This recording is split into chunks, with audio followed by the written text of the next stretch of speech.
I am Nova. For the last 15 years, we have lived in that app era. If you want a ride, you tap Uber. If you want music, you tap Spotify. If you want to talk, you tap WhatsApp. But that era is ending. We are witnessing the birth of the AI stack, a new technological structure that will make the concept of opening an app feel as outdated as dialing a rotary phone. In part 1, we break down this new architecture. We explain why models are the new operating system and why your screen is about to change forever. In part 2, we meet the agents, the autonomous digital workers that will live inside this stack and run your life for you. The interface is disappearing. Let's see what replaces it. To understand the future, look at your phone right now. It is a collection of silos. Your email doesn't talk to your calendar. Your calendar doesn't talk to your travel app. You are the glue holding it all together. You are the one copy-pasting addresses and switching windows. The AI stack destroys these silos. At the bottom, you have the foundation model. This is the new brain. It understands everything. On top of that, you have the orchestration layer. This is the memory. It remembers who you are, what you like, and what you did yesterday. And at the very top, there are no apps. There is just an interface. A single chat window or a voice that accesses everything at once. Bill Gates predicted this in his famous "The Road Ahead" memo, but only now is it possible. The app is becoming a feature. Think about Windows or iOS. They were built to manage files and run programs. But large language models are different. They're probabilistic operating systems. They don't just execute code, they understand intent. When you tell your computer, "Find that file I worked on last week," the old OS looks for a date. The new AI stack reads the content of every file, understands the context of worked on, and finds the document even if you forgot the name. Andrej Karpathy, formerly of OpenAI, calls this LLM OS.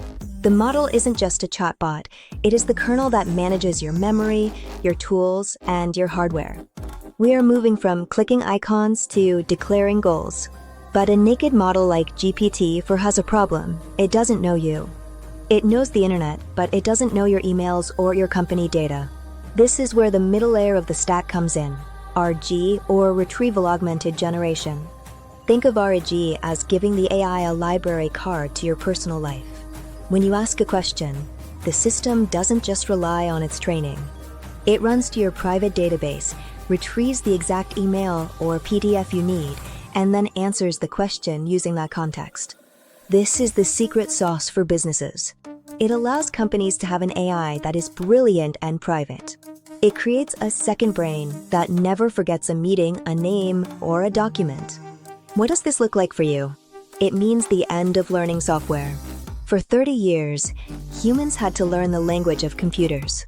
We had to learn what the save icon meant. We had to learn drop-down menus and file paths. With the AI stack, computers finally learn the language of humans. You won't look for the contrast slider in Photoshop. You will just say, "Make it look like a rainy day." You won't navigate a complex CRM dashboard. You will just ask, "Who are my top sales leads?" The graphical user interface is being replaced by the conversational user interface. The learning curve is dropping to 0. So, the stack is built. We have the brain, the memory, and the voice. But a system that just talks to you is still passive. It is a brilliant assistant, but it is not a worker. The real revolution happens when the AI is given hands. When it can click the mouse, swipe the credit card, and sign the contract. That is the era of the agent. In part 2, we explore the rise of autonomous AI and why your next coworker might be software. Subscribe and let's go to part 2. I am Nova. In part 1, we saw how the AI stack is reorganizing the digital world. But an AI that only answers questions is just a glorified encyclopedia. The true disruption, the trillion-dollar shift, is agency. We are moving from generative AI to actionable AI. In part 2, we are going to meet the agents. These are not chatbots. These are digital interns that never sleep, never complain, and can use your computer better than you can. This is the end of user interface. You're about to become the manager interface. So, what exactly is an agent? A chatbot waits for you to type. An agent has a goal. It operates in a loop: perceive, think, and act. Let's say you want to book a flight. A chatbot will tell you, here is a list of flights. An agent will go to the Expedia website. Search for the dates. Compare prices against your budget. Click Purchase. Enter your credit card details. Send the ticket to your calendar. It uses software tools just like a human does. It sees the screen, clicks the buttons, and solves problems.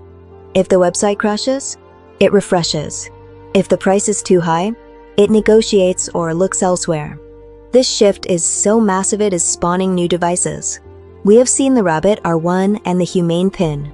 While the first versions of these devices were imperfect, the idea behind them is the future. The large action model. These devices don't have apps. They don't want you to scroll. They are designed entirely around agents. You press a button and say, "Get me an Uber to the airport." The device talks to the Uber API directly. It bypasses the visual interface entirely. We are moving toward a zero UI future. The best design is no design at all.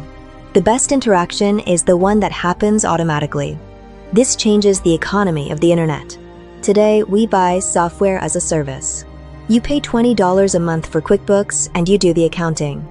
Tomorrow, you will pay for service as a service. You pay the AI agent and it does the accounting. Why would you subscribe to a travel app if your agent can just book the ticket directly from the airline? Why would you pay for a premium dating app if your agent can scan the profiles for you? Companies like Microsoft and Google are terrified of this. If the agent becomes the gatekeeper, the apps lose their relationship with the customer. The agent becomes the only customer that matters. It is already happening in software development.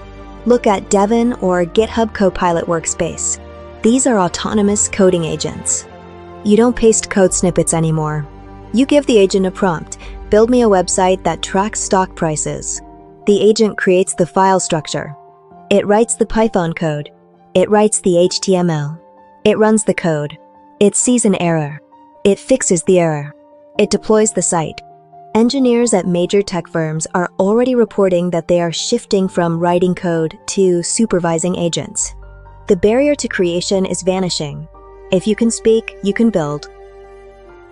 We have now completed our first month, AI Foundations. We know the history. We know how the models work. We know how they create art. And now we know the agent architecture that will run our lives. You now have the knowledge to see through the hype. But knowing the tech is only step one. Step two is facing the reality of what it is doing right now.